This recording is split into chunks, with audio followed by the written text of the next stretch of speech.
अगर आप भी किसी से सच्चे मोहब्बत करते हैं तो प्लीज़ हमारा चैनल ज़रूर सब्सक्राइब करिएगा। कहानी एक ऐसे लड़के की है जिसे उसके प्यार में 2 बार इनकार मिला, लेकिन आज भी शायद उस लड़की को भूल नहीं पाया। तो चलिए इस कहानी को मैं सुनाता हूँ। आदित्य थोड़ा पढ़ने में अच्छा था और लड़कियों के मामले में थोड़ा कच्चा था। उसकी मुलाकात 11th में एक अनुष्का से हुई। अनुष्का भी पढ़ने में अच्छी थी और वो अपने फ्यूचर के बारे में बहुत ही सोचने वाली लड़की थी।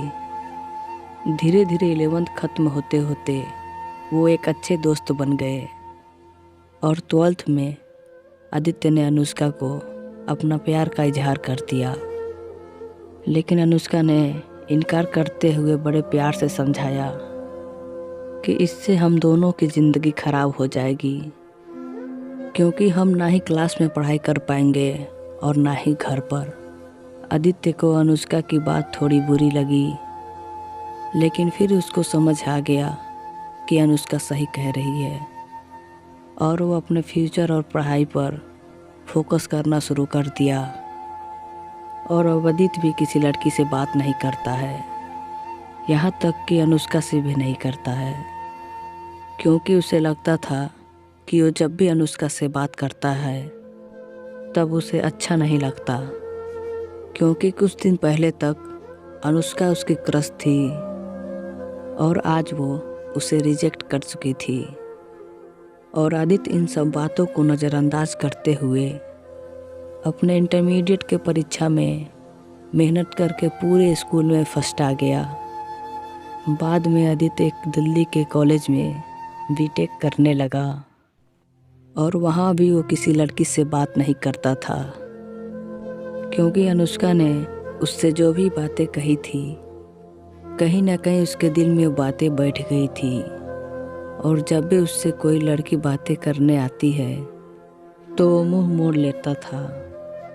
वो धीरे धीरे अपने पढ़ाई में और भी अच्छा हो गया और आखिरी में आते आते वो अपने कॉलेज में भी टॉप 10th के लिस्ट में आ गया और उसे कॉलेज से प्लेसमेंट भी मिल गई और वो जॉब करने मुंबई चला गया।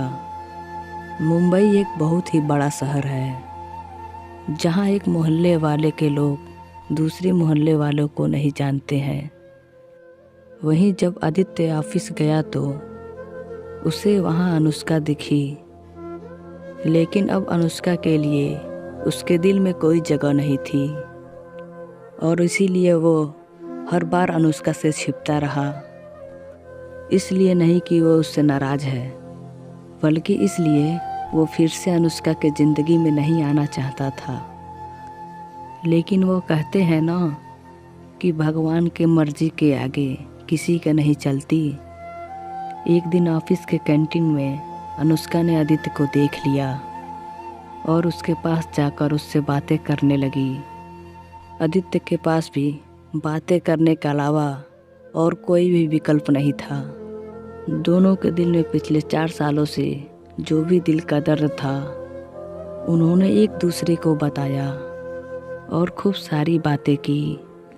अनुष्का ने उससे बिछड़ने के बाद अपने सफ़र के बारे में उसे बताया और आदित्य से उसके बारे में पूछा, जिसके बाद आदित्य को कहीं ना कहीं लगने लगा था कि अनुष्का गलत नहीं थी और आदित्य को फिर से अनुष्का से प्यार हो जाता है। कुछ दिन बीतने के बाद फिर उन दोनों की दोस्ती गहरी हो जाती है और एक दिन अचानक आदित्य अनुष्का से बातें करते करते वो अपने प्यार का इजहार कर देता है, लेकिन अनुष्का फिर से इनकार कर देती है। और जब आदित्य इसका वजह पूछता है तो वो बताती है कि उसका शादी तय हो गई है और 1 महीने बाद वो ये जॉब छोड़ देगी।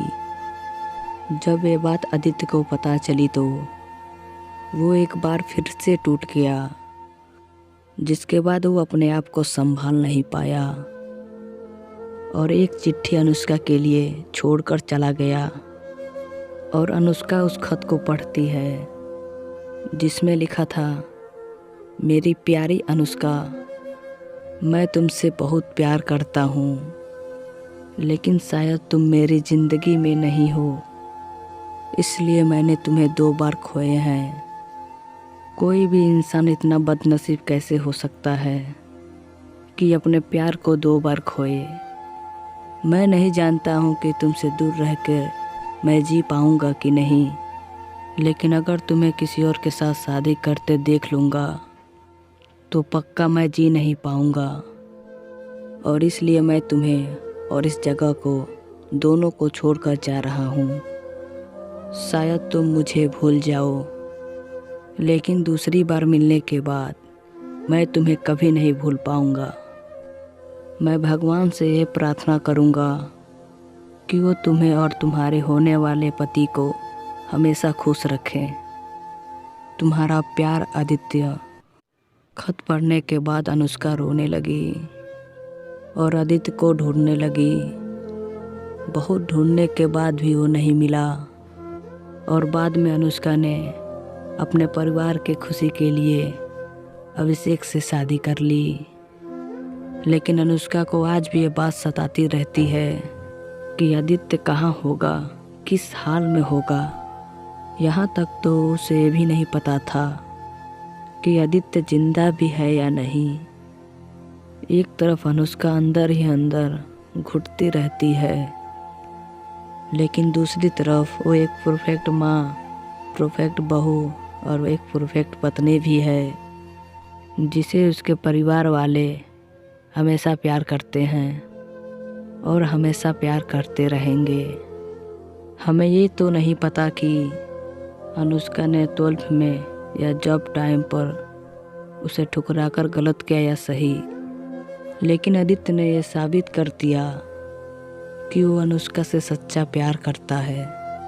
और इस बात का एहसास शायद अनुष्का को भी हो चुका था और इसलिए शायद अनुष्का आज तक अपने आप को माफ़ नहीं कर पाई। मिल जाती सबको अपनी मोहब्बत में मंजिल, मिल जाती अगर सभी को अपने मोहब्बत में मंजिल, तो यकीनन रातों के अंधेरों में कोई दर्द भरी शायरी ना लिखता। यहीं तक था अनुष्का और आदित्य की कहानी।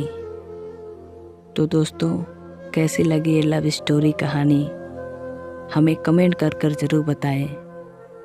अगर अच्छी लगी है तो एक लाइक कर दें और इस वीडियो को ज़्यादा से ज़्यादा शेयर करें। अगर चैनल पर नए हो तो प्लीज़ चैनल को भी सब्सक्राइब कर लें।